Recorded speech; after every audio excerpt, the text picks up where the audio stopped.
À Monsieur le Premier ministre.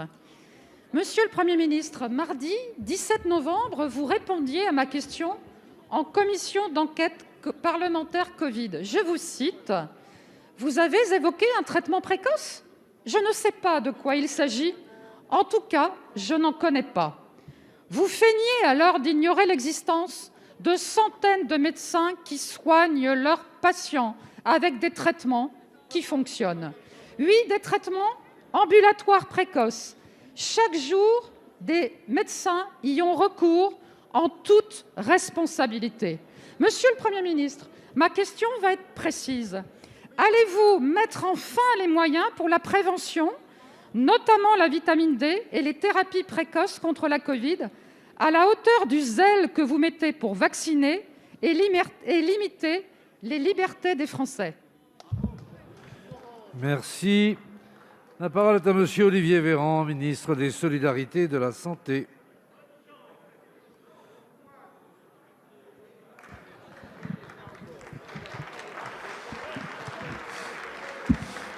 Madame la députée Bonheur, je voudrais vous être agréable.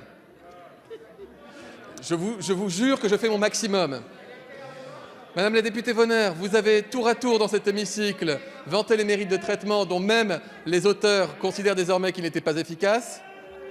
Vous avez ici vanté le non-port du masque comme étant une solution de liberté limite protectrice contre le virus. Vous avez nié tant la deuxième vague que les possibilités d'une troisième vague. Vous niez, en tout cas vous attaquez assez durement, je crois, la stratégie vaccinale. Je ne peux plus vous lire parce que vous m'avez bloqué sur Twitter sans que j'ai jamais eu d'interaction avec vous. C'est dommage, mais je lis la presse. Je n'ai pas vu les documentaires auxquels vous avez participé, mais à nouveau, j'ai vu que la presse en était fait l'écho et déplorait qu'une représentante de la nation puisse participer à des documentaires de nature complotiste.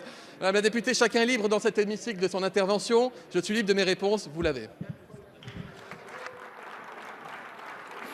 Madame la députée, vous avez la parole. Monsieur le ministre de la Santé, votre réponse n'est pas vraiment satisfaisante. Oui, nous attendons un vaccin sûr et efficace, mais la stratégie vaccinale est insuffisante. Chaque mois qui passe, ce sont des centaines de vies que nous pourrions sauver.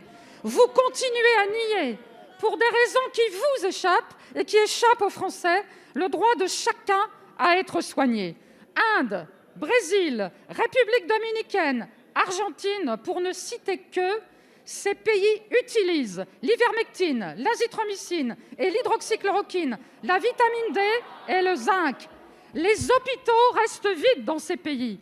Croyez-vous un seul instant que les attaques médiatiques mettant en scène des journalistes ou des sociétés privées de conseil qui se découvrent des compétences médicales peuvent empêcher les médecins de soigner ? Fidèles au serment d'Hippocrate, les médecins ont le devoir de soigner. Rien. Merci, Madame la députée. Monsieur le ministre. Et j'ajoute donc que nous remercions évidemment l'ensemble des pharmaciens qui diffusent les médicaments auxquels vous venez de faire allusion. La parole est à Monsieur le ministre des Solidarités et de la Santé. Madame la députée, je ne peux pas, par contre, vous laisser utiliser le micro de l'Assemblée nationale pour faire des recommandations ou des prescriptions médicales qui sont potentiellement délétères, surtout que l'association des médicaments dont vous parlez procède d'une contre-indication dans le Vidal. Vous avez étudié la médecine, vous savez que quand des médicaments sont contre-indiqués en interaction, c'est dangereux. Je ne voudrais pas que les Français qui nous regardent considèrent qu'ils puissent se faire leur popote dans leur cuisine. Et heureusement que nous avons des pharmaciens qui sont qualifiés, qui sont formés, qui sont dévoués et qui sont très loin de l'image d'épicier dont vous avez parlé d'ailleurs avant-hier. J'ai vu que ça avait scandalisé la profession, comme quoi je ne suis pas le seul à être parfois outré par vos propos, Madame la députée. Faites attention, je vous en supplie, à ce que vous dites, parce que derrière, il y a des gens qui font des choses. On a entendu Donald Trump quand il parlait de la javel ou de la lumière. Les gens, parfois, cherchent des réponses. Ils peuvent aller vers les réponses qui leur semblent cohérentes.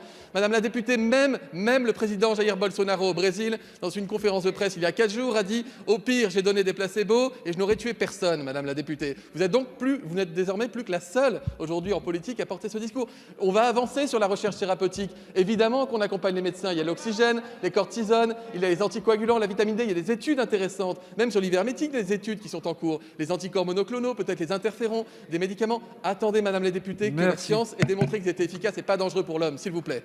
Merci, Monsieur le ministre.